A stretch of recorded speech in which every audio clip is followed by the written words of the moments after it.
আসসালামু আলাইকুম। Malaysia calling visa নিয়ে একটি গুরুত্বপূর্ণ তথ্য এইমাত্র আমার সামনে আসলো এবং এই খবরটি আমি মাত্রই পেলাম।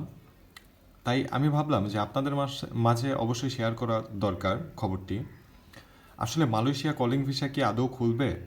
কেন খুলছে না? এবং মালয়েশিয়া কর্মসংস্থানের যে দুইজন কর্মী আসার কথা ছিল বাংলাদেশে, তারা কেন এখন পর্যন্ত আসেনি? তারা কি আসবে না? এই মাসের লাস্টের দিকে আসার কথা ছিল, এখন পর্যন্ত আসেনি। আজকে প্রায় 26 তারিখ, আর 4 দিন বাকি, এখন পর্যন্ত তারা আসেনি। কেন আসলো না? মালয়েশিয়া কলিং ভিসা আদৌ খুলবে কিনা, কী জন্য মালয়েশিয়া কলিং ভিসাটি থেমে আছে সেই বিষয় নিয়ে আলোচনা করব। তার আগে বলে দেই, আজকে এমন একটি খবর আমি হাতে পেয়েছি এবং আমার কাছে এমন একটি খবর আছে যা শুনে আপনি রীতিমতো অবাক হবেন। খবরটা কি? আসলে মালয়েশিয়া কলিং ভিসা খোলার পেছনে কিছু আহ, দিক নির্দেশনা আছে এবং যেটা আমাদের বাংলাদেশ কর্মসংস্থান মন্ত্রণালয় মন্ত্রণালয় এটা করতে পারছে না বা কমপ্লিট করতে পারছে না। তাদের রিকোয়ারমেন্টস অনুযায়ী তারা কখনোই এটা পূরণ করতে পারছে না।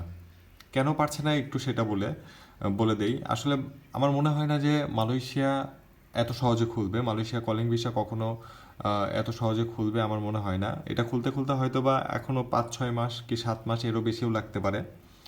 তাই ইতিমধ্যে যারা বিভ্রান্তিকর তথ্য ছড়াচ্ছে, যারা ইউটিউবে যেসব রিক্রুটিং এজেন্সি আছে, যাদের কাছে আপনারা টাকা দিচ্ছেন এবং যাদের কাছে আপনারা পাসপোর্ট বই জমা দিচ্ছেন, আমি মনে করি যে তারা আসলে ভুল তথ্য দিয়ে আপনাদের থেকে টাকাগুলো হাতিয়ে নিচ্ছে।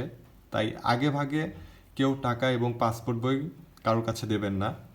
এবার বলি যে আসলে মালয়েশিয়া কলিং ভিসা কেন থেমে আছে। একটা নোটিশ দেখছেন, সাবার নোটিশ। আচ্ছা, আমি বলি যে মালয়েশিয়া কলিং ভিসা এত লেট করে কেন খুলতেছে, কারণ আর ডিসেম্বর মাস পর্যন্তই আমাদের এমইউ চুক্তিতে আছে। আমাদের বাংলাদেশ কর্মসংস্থানের এমইউ চুক্তিতে আর ডিসেম্বর মাস পর্যন্ত আছে। এরপরে নতুন করে আবার চুক্তি করতে হবে এবং নতুন করে আবার সব কিছু আপনার বাংলাদেশ থেকে যেসব কর্মী যাবে তাদের জন্য নতুন কর্মসংস্থানের জন্য কয়েক বছর চুক্তি মেয়াদি এটা স্বাক্ষর করতে হবে। তো মালয়েশিয়া কলিং ভিসা এত সহজে বাংলাদেশ থেকে উন্মুক্ত হবে না। তারা Malaysia already Nepal, Vietnam, Indonesia থেকে কর্মী নিচ্ছে।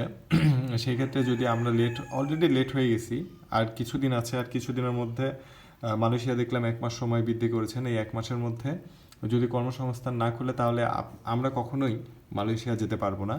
এবং যারা হাজার হাজার কর্মবিহীন ভাই রয়েছেন তারা অবশ্যই, তাদের স্বপ্নের দেশ এটা, তারা কখনোই যেতে পারবে না, তাদের স্বপ্ন মাটি হয়ে যাবে। তাই আমি সরকারের কাছে দৃষ্টি আকর্ষণ করছি, যদি সম্ভব হয় অতি দ্রুত এটা স্বচ্ছতায় নিয়ে এসে খুলে দেওয়ার ব্যবস্থা করে দিন। এখন পর্যন্ত কোনো আপডেট এবং এখন পর্যন্ত কোনো আহ, ভালো সুখবর এখন পর্যন্ত আসেনি। আসলে দুঃখের সাথে বলতে হয় যে আমাদের সরকার মহোদয়গণ ব্যর্থ, আমাদের মন্ত্রী মহোদয়গণ ব্যর্থ।